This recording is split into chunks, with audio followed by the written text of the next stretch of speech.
ভাই আমি একটা কথা বলেছি, কথাটা ভাইরাল হয়েছে অনেক।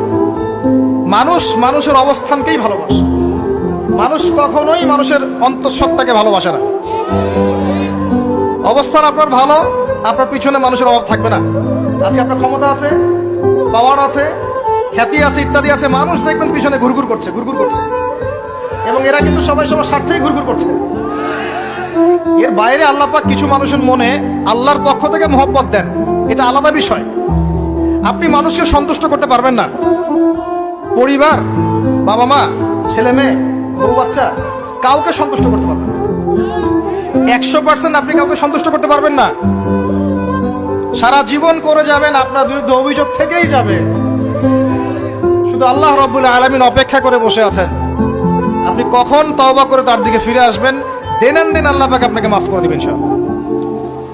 আল্লাহ পাক বলেছেন, শোনেন, ইল্লা মান তাবা, যে অনেক গুনাহ করেছে, শিরক করেছে, জিনা করেছে, মদ খেয়েছে, বিদআত করেছে, হারাম খেয়েছে,